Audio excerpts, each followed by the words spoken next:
Come back and your car's been broken into and the gun is gone. So help me out here. If we're dealing with this kind of problem, what part of this problem is affected as a result of the kind of music that they hear? The violence, shoot them in the head, cut them in the throat, that kind of lyrics. Does that really affect the behavior of the people who enjoy it? Absolutely. Yes. Absolutely. I mean, you look at it. By me being on both sides of it, being an activist now and being in the streets at one time, I wasn't going to put in Jesus keep me near the cross if I was going to do a drive-by. Right. I was going to put something in that was going to get me bucked and give me hype for to do what I was about to do. So many people argue, well, the music is not a problem. The music is a major problem, but the biggest problem is that we have individuals that's controlling the distribution of the music that don't care what goes on in the community.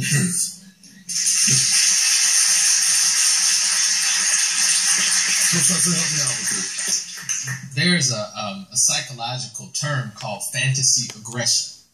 And basically it says that things that you are taking in, they eventually get planted somewhere. And though you may not be a violent person physically, you may be more calloused when you see something violent happening. So it not only affects how young people are going out and actually committing acts of violence, it affects how they respond to violence, which perpetuates the problem. Some of the people who are really promoting the music and even performing the music, they don't live in the hood. And the question that you have to ask is, when did profiting off of our pain become hot, right? So we know we're in pain. And it's not just music. I mean, if you just look at the whole phenomenon of reality TV, people don't even know how to argue with one another and have disagreements without slapping one another and cussing each other out and scratching one another's eyes out. So when you talk about women, if you look at what's going on TV with women in itself, what are we teaching our young girls? Absolutely, absolutely, absolutely. All meeting on violence, we're looking for solutions in our community whereby we can really begin to make a difference and stop the senseless killing. I want to direct something to our panelists today.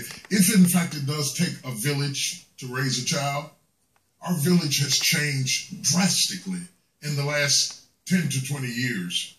Today, we live in a world where the people down the street don't even know you.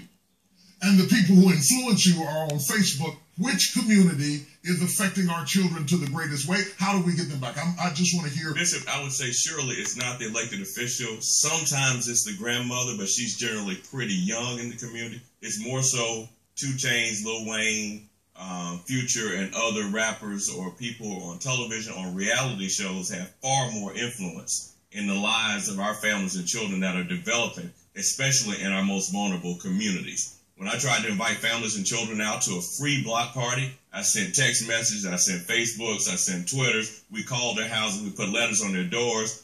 When we went to knock on their doors that Saturday morning, the letters were still there. We sent text messages, they came back and said, no, thank you. I said, I'm Kwanzaa Hall, your city councilman. They said, no, I'm not a part of that religion. The biggest problem today is that Jesus has too many worshipers and not enough workers. See, the harvest is plentiful, but the labors are so few. By you being a man of the word, by you saying thou should not kill, Satan has his messengers. They're saying kill, but he has his disguised as rappers. So they are his messengers. I hear you. The village has changed significantly, as you said. I work with young men who are coming out of prison in Newark. As I was mentoring and working with this young man, his cousin got shot.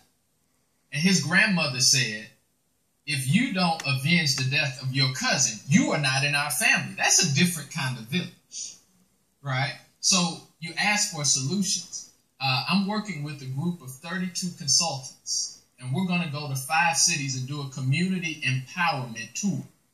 And on this tour, we're bringing together not only the teachers and the pastors and the principals, but we're bringing together the candy lady and the rec center leader and the game leader.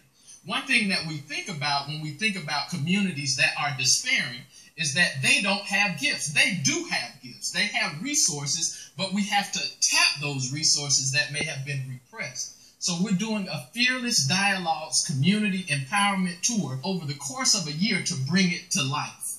Wonderful, wonderful. Speaking of tapping resources,